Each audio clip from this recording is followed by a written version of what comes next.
It's 10:45 a.m., the 3rd of October 2025. In the South China Sea, the British carrier HMS Prince of Wales cuts through calm water near Mischief Reef. Suddenly, radar alarms scream. The destroyer HMS Diamond, a few cables off the starboard beam, flashes red across the bridge screens. Two fast-moving Chinese warships closing from the north. Voices rise, boots pound steel. Hatches slam shut. Through the haze, silhouettes resolve plan Type 055 Lhasa and Type 52D Huainan, gray hulls angling in, range under 800 meters. Radio calls crackle, warnings, distances, course changes. Then a sharp electronic tone tears the air. Diamond's Artisan 3D feed collapses into snow. 6 long minutes of jamming. Level 2 is ordered. A Merlin HM2 spins up on the carrier. Far south, an RAF Pate Amperes checks in. A third shape, Type 54 Amperes Huangshan lurks astern, offset to port. The British hold steady speed, horns silent, decks tense. No shots, not yet. Both captains know the next 30 seconds will write tomorrow's headlines. This clash wasn't random. The British group entered waters Beijing claims as its own, executing a freedom of navigation run near Mischief Reef. The message was simple: sea lanes stay open to all. For London, it's about rules and reputation. For Beijing, it's about face and control. 2 stories, 1 narrow stretch of water. Every day, tankers and box ships cross this route carrying fuel, food, chips, and parts. Disrupt it, and prices jump before dinner. That's why HMS Prince of Wales is here not to fire first, but to be seen. Her escort, HMS Diamond, holds Aster 30 and SM-2 to swat missiles and planes. Across the shadow line, the Lhasa and Huainan carry YJ-18 and HHQ-9B that can strike far and hit hard. One wrong radio call could flip signaling into shooting.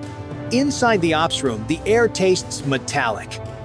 Screens show civilian tracks, patrol craft, and military returns stacked on top of each other. A Type 54 Amperes Huangshan drifts astern, boxing the British into a tight corridor while jamming flickers across Diamond's tactical picture. Overhead, a Merlin HM2 orbits on standby. Farther south, an RAF Pate Amperes checks radar clutter against AIS plots. One-sentence summaries that keep the captain's options alive. Politics press in from beyond the horizon. In days, leaders meet at the Indo-Pacific Security Summit. Today's footage will color tomorrow's talks. If Britain blinks, allies may hedge. If China yields, it risks eroding deterrence built over a decade of island building. Sailors feel that weight with every helm order and every calm voice on the net. On the bridge, the choice sharpens. Hold course and prove the point, or turn away and cool the fuse. In the comments, tell the bridge where to steer. Tap 1 to hold or tap 9 to turn. Your call, your sea, 10:58 a.m. The British formation holds steady, but every sailor can feel the shift. The Chinese destroyer Huainan crosses the bow at less than half a mile, forcing HMS Diamond to alter course by a few degrees. Over the radio, the Chinese bridge issues a curt warning in English. You are entering Chinese waters. Leave immediately. The reply from Diamond is calm, rehearsed. We are conducting lawful passage under international law. Onboard radar operators track 3 low-altitude returns approaching fast, not missiles, but J-15 Flying Shark fighters launched from Woody Island, sweeping toward the scene. The Merlin HM2 lifts higher, feeding live video back to the carrier. Contacts confirmed, says the air officer. 3 birds, descending. Speed 450 knots. Inside the Prince of Wales CIC, the captain authorizes defensive posture only. Aster 30 launchers stand ready, but safety stay on. The goal is deterrence, not escalation. On the Chinese side, Lhasa's deck crew rush to ready positions. Its Type 1130 CIWS spins slowly, sensors tracking every British move. 2 navies, each a heartbeat away from lighting the fuse. As tension builds, the electronic jamming returns short bursts, this time aimed at Diamond's Artisan radar. Screens flicker. The tactical officer reroutes sensors through Link 16. pulling data from the RAF Pate Amperes, still orbiting far south. For 6 seconds, the system lags. In a standoff like this, 6 seconds feels like 6 hours. The fighters roar past at 1,000 feet, slicing the formation between the Prince of Wales and Diamond, dumping flares in defiance. On the bridge, sailors grip rails, waiting for the order that never comes. "Hold course," the captain says quietly. They want a reaction, don't give them one. Over open channels, Chinese voices rise again, more aggressive now, demanding withdrawal. But the British ships stay on track, engines steady, flags snapping under the sundial, cameras roll, every second captured for the world to judge later. No weapons fire, no collision. Yet the danger is real, the kind that doesn't make headlines until it's too late. Astern, Huangshan slides to port, narrowing the British lane. A white-hulled Coast Guard cutter appears at the scope's edge. In the CIC, a legal advisor murmurs the rules of engagement. 11:07 a.m. The standoff tightens. Huangshan drifts closer to port, boxing the British ships against a shallow reef line. On radar, a faint cluster of echoes, flickers small drones or decoys. No one sure. The Prince of Wales maintains course, tension thick across every headset. "Keep us centered," the captain orders. We don't blink first. The Chinese Lhasa slides to starboard, her massive hull forming a wall of steel less than 700 meters away. Cameras zoom in, crew on deck, standing at ease but watching. In the CIC, sonar reports a low hum underwater, possibly a submarine's towed array sweeping nearby. Then static erupts again. Diamond's radar blanks out, sensors flooded by high-intensity bursts. Counterjamming kicks in. Feed from the Pate Amperes restored, the ops officer calls. Link solid. Relief is short-lived. 2 J-15 circle back, flying lower now, barely above wavetop. The Merlin HM-2 climbs to shadow them, while gunners on both sides tighten grips near triggers. Suddenly, the Chinese destroyer flashes its signal lights, short, urgent pulses. Alter course or be forced to comply. Ignore it, the captain says. Record everything. The situation teeters on the edge of chaos. Even a wake from one turn could be seen as aggression. Radio chatter sharpens, British commands clipped. Chinese replies curt. Both navies know they're one breath from disaster. Cameras catch sailors staring across open water at faces they could almost reach. Plotters mark 12 meters under keel. Current shifting. Helm, 2 degrees port. Steady, 145. The carrier's wake stays narrow, controlled.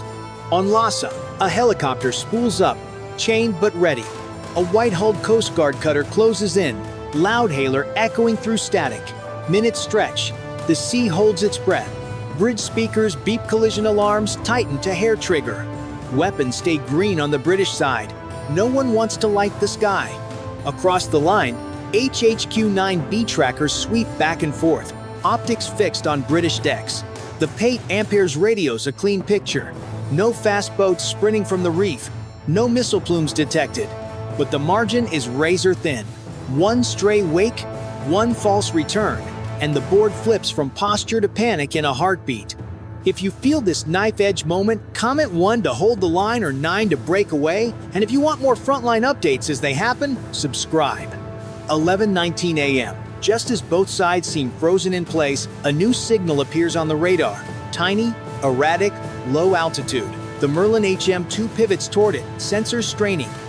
Unidentified surface contacts, the operator reports. Small, fast, 30 knots and climbing. The tension spikes. It's not coming from the Chinese warships, but from the direction of the reef itself. 6 dots turn into 9. They move in loose formation, skimming the water.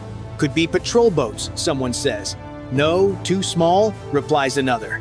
The picture clears unmanned surface drones, roughly jet ski-sized, wake tracking straight toward the British line. They're coming from the shallows, remote-controlled or pre-programmed. Helm, 5 degrees starboard. Keep distance, the captain orders. Weapons tight.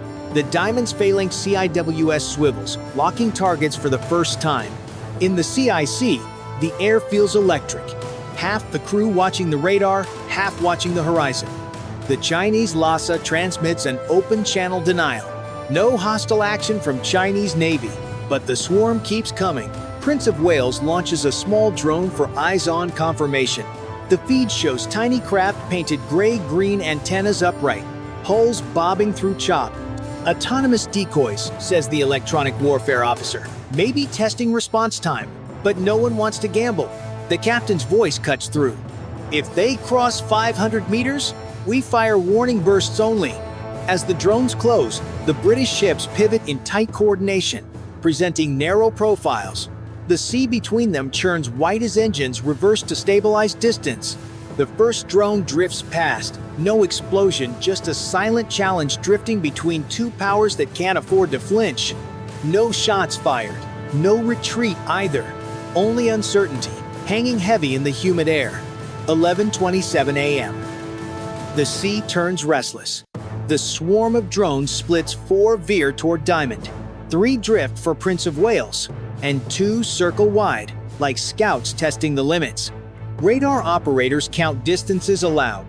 600 meters, 550, 500. Every second feels like the last calm breath before a storm. Engage warning bursts, the captain commands. The phalanx CIWS spins to life, a metallic roar tearing across the deck. Tracers rip into the water, sending up tall sprays in front of the incoming drones. The bursts are precise, meant to warn, not destroy. But the message is clear: 1 more meter, and it's war. The drones hesitate, then split again, some turning away, others darting unpredictably between the wakes. The Merlin HM-2 dives low to mark them with infrared, its rotors kicking mist across the horizon. Below, sailors brace for a second wave. Suddenly, a new tone pierces the CIC missile radar lock detected. Screens flash red. Source? Someone shouts. Unknown bearing east, from reef direction. For 6 heartbeats, the world hangs silent. Then, the tone vanishes. False lock or deliberate test? No one can tell. The captain exhales slowly. Maintain posture. We don't flinch. Lhasa responds by powering her engines, wake curling white. Loudspeakers blare in Mandarin warnings, orders, and something that sounds almost like a challenge. Diamond mirrors the motion, turning 5 degrees to starboard, placing itself squarely between the Chinese line and the carrier. Every move now is pure nerve. Across the comms, the Pate Ampere's Poseidon relays satellite confirmation. The drones have stopped. No more signals from the reef. Just silence, thick and heavy as the sky itself. The sea, churned moments ago, lies still again, as if the ocean itself refuses to pick a side. On the bridge, sailors exhale, shoulders sinking. For now, the line holds. No one wins, but no one fires either. Both captains know how close they came, how little space exists between pride and war. Moments like this decide decades. If you were in command, press 1 to hold your ground, press 9 to de-escalate. And if these turning points grip you, subscribe to stay aboard for the next confrontation. 12:03 p.m. The crisis fades as quietly as it began. The Chinese ships reduce speed, their engines humming low. One by one, the J-15 climb and disappear into the clouds. On board the Prince of Wales, the tension unwinds in slow motion, shoulders loosen. Coffee cups finally lifted. For 6 hours, they stood a heartbeat away from war. Now, the ocean feels almost peaceful again. Almost. The official report will read: no exchange of fire, no damage, no casualties. But inside the CIC, every sailor knows how close it came. Diamond's radar still shows faint interference. Technicians suspect deliberate testing. Intelligence officers collect recordings, radio logs, and flight tracks, all proof that deterrence, this time, held. In Beijing, the event is framed as a routine defensive patrol. In London, it's hailed as proof that the Royal Navy still sails where it chooses. Neither side lies. Both tell only half the story. The truth floats somewhere between the waves, a gray line of caution and pride that no satellite can map. Strategically, the encounter lands like a tremor across the Indo-Pacific. Allies watch closely. Japan, Australia, Singapore, measuring what freedom of navigation really means when the cost is a near miss at gun range. Insurance rates tick upward. Diplomats draft statements calling for restraint, while analysts whisper, "Next time, someone will fire first." At 12:40, the British ships resume course towards Singapore. The carrier's wake stretches for miles, trailing not victory, but a reminder peace at sea is not a given. It's maintained, moment by moment, by those who refuse to blink. If you followed this standoff till the end, here's your turn to decide. Press 1. If Britain was right to hold the line, press 9. If de-escalation was the wiser call. And if you want to stay on deck for the next confrontation in the Indo-Pacific, subscribe now. The next signal could already be forming over the horizon. It's 5:12 on the 20th of September 2025. In the South China Sea, just off Hainan Island, the carrier USS Gerald R. Ford snaps from routine to red alert. CIC screens bloom with fast, low tracks. Alarms howl. Sailors sprint to battle stations. Hatches slam. Deck lights flip to red. Escorts John, Finn, and Hopper roll to combat power, while F-35C idle hot on the flight deck, wings tipped with fuel and hope. Overhead, the sky is a black sheet. At the horizon, brief needles of orange stab and fade. The first calls come in. Multiple salvos, mixed profiles, closing fast. No time for speeches, just checklists and breaths. Missile cells clack open. SM-6 icons. Arm. ESSM crews count down. On the bridge, the captain watches the bearing line crawl toward the ship like a fuse. This is the tightrope. If the shield holds, the group lives.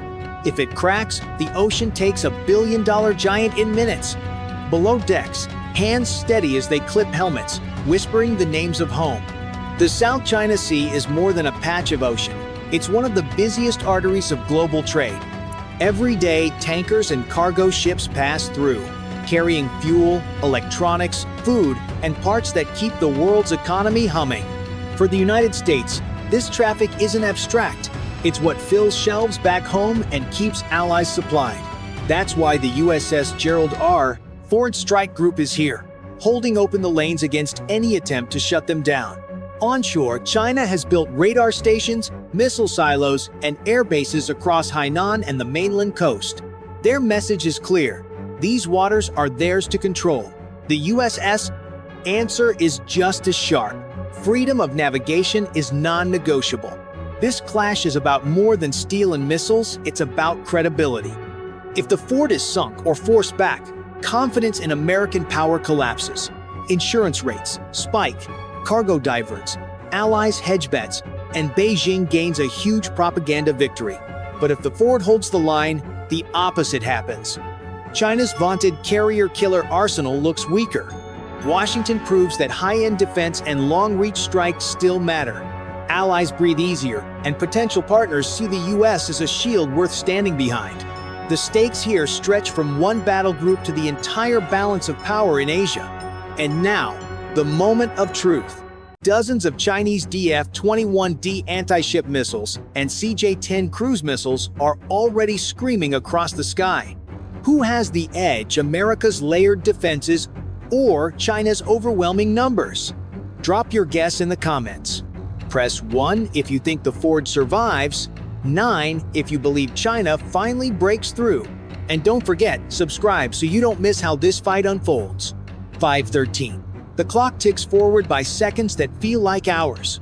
On Ford's radar, more than 60 inbound tracks close in.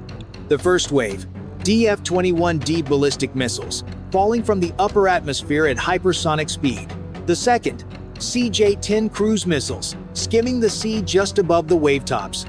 Together, they form a pincer fast from above, low from below. The order goes out, engage. Vertical launch cells thump as SM-6 interceptors roar upward. Each is designed to kill a ballistic missile in the thin edge of space. Moments later, ESSM missiles kick from their canisters, streaking out to meet sea skimmers that ride only meters above the ocean. The escorts John, Finn, and Hopper synchronize their fire to plug the gaps, ensuring no angle is left open. Outside, night turns violent. Dozens of fireballs blossom as interceptors meet targets head-on. Sailors below deck feel the shudder through steel as each intercept releases shockwaves across the water. But not every missile is hit. Some split their flight paths, decoys separating from warheads.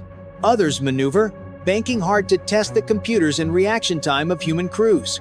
In the air, F-35C and Super Hornets scramble from Ford's deck. Their job isn't to chase the incoming salvos too late for that, but to cut off the next wave at the source. Flying low, they vector toward Hainan, guided by AWACS and satellite feeds. At the same time, two stealth bombers, B-2 Spirits, slip past the upper atmosphere, already loaded with bunker-buster ordnance for hardened Chinese missile sites.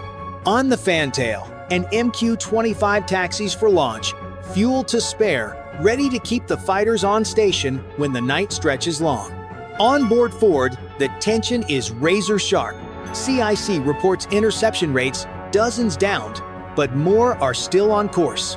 Close-in defenses arm automatically ramp, phalanx, CIWS, last-ditch guns designed to shred targets at a mile or less. The crew knows what that means. The shield is holding, but the sword is still coming. Every man and woman on this ship feels it. The enemy has committed fully, and survival now hangs on seconds and reflexes.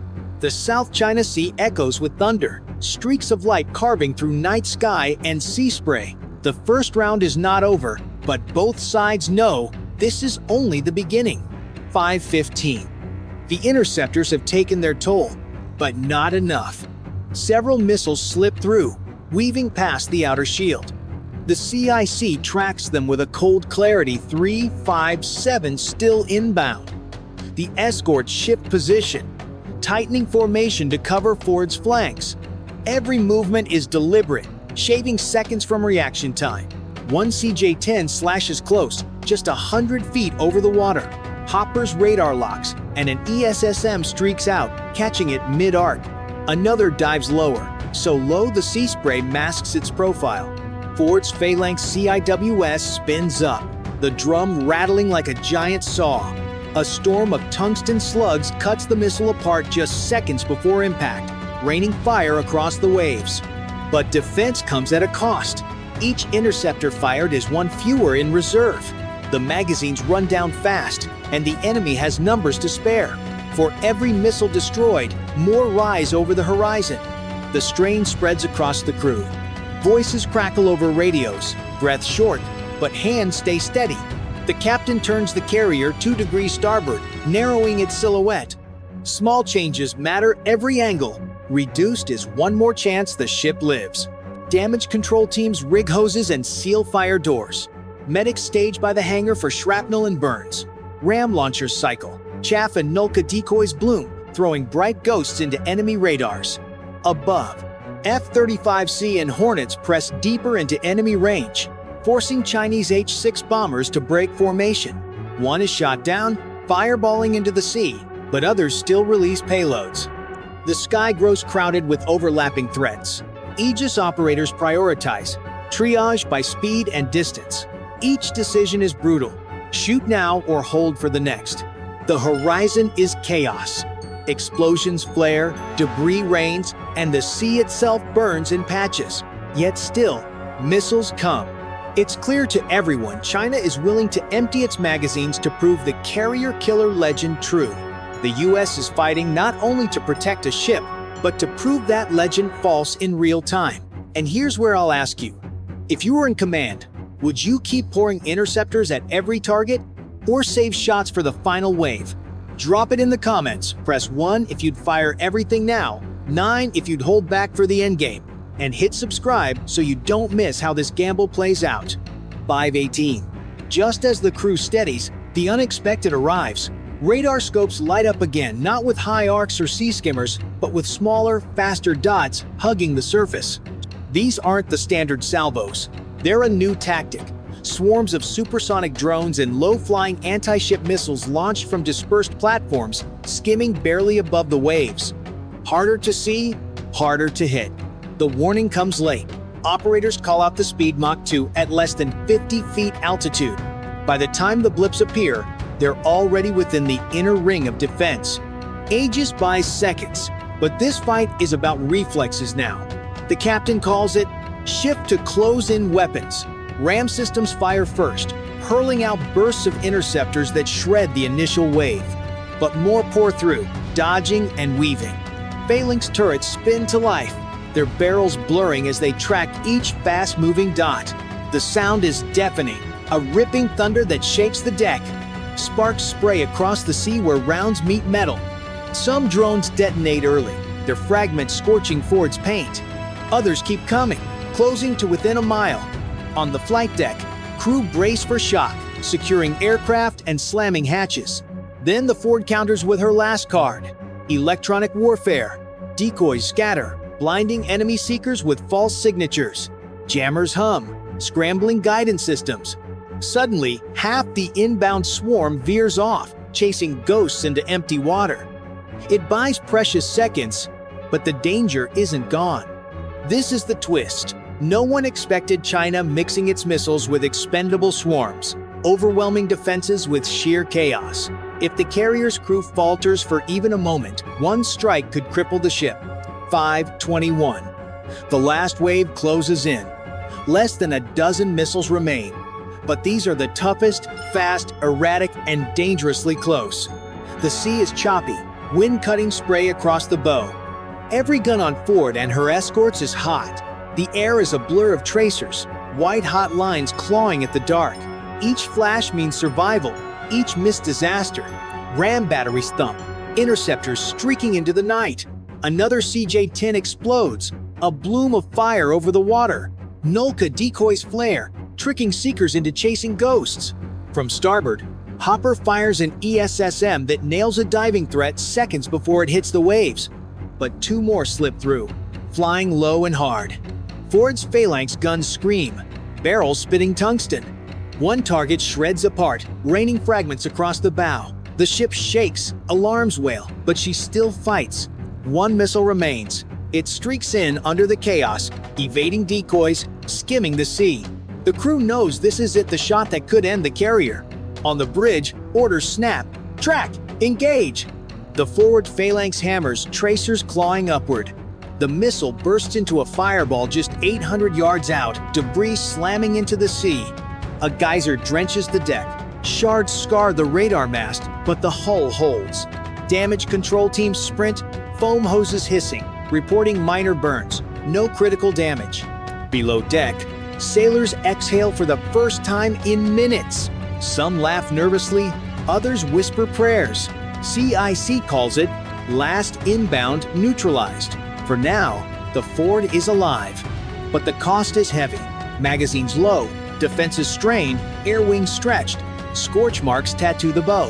Backup systems cover gaps, but ammo counts are thin. Across the horizon, silence finally settles.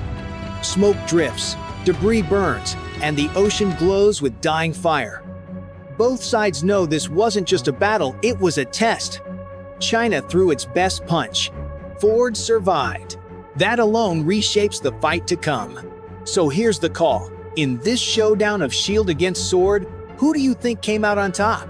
Drop it in the comments. Press 1 if you believe America's defenses proved unstoppable, 9 if you think China forced them to the edge, and subscribe now because the aftermath will decide what happens next. 5:40. The ocean is still, but scars remain. Wreckage drifts, burned metal, shattered wings, fragments of warheads. Ford's deck crews sweep debris and check for hidden damage. On the bridge, the captain exhales, then calls for status reports. Engines hold. Flight deck operational. Weapons low, but the carrier still fights. News ripples outward. Satellites confirm Chinese radar stations on Hainan Dark. Their feeds cut by American strikes. Inland missile silos in Guangdong lie in ruins from stealth bomber hits. Beijing's vaunted carrier killers have taken heavy losses. For years, the world heard those words like a threat. Tonight, that myth cracked. But there is no triumph on Ford. The crew knows the truth. Defense is held, but barely. Magazines are thin. Electronic warfare worked, but at full strain. And China has more to fire, more to test. This battle was not an ending, it was the first round. Allies are watching. In Tokyo, Canberra, Manila, leaders see the US shield can still block the hardest punch. Confidence rises. Insurance rates stabilize, merchant fleets breathe easier. But in Beijing, the message is different. The fight is far from over, and they will adapt. Every failure is a lesson, every strike a rehearsal for the next wave. For the US, survival carries meaning. Tonight proved that a carrier can withstand the unthinkable, that layered defense still matters. Yet survival also shows the cost millions spent in interceptors, hours of strain, a crew pushed to the edge. The next attack may come faster, harder, or in greater numbers. This is the balance now. Technology against mass, precision against volume. The Ford sails on, but the question lingers, how long can even the strongest shield endure repeated storms? And here's where you come in. In this aftermath, who truly gained more, Washington proving the legend false, or Beijing proving it can still bleed America's most advanced carrier? Let me know in the comments. Press 1 if you think the US walks away stronger, 9 if you think China's message still lands, and subscribe now, because the next clash is already on the horizon.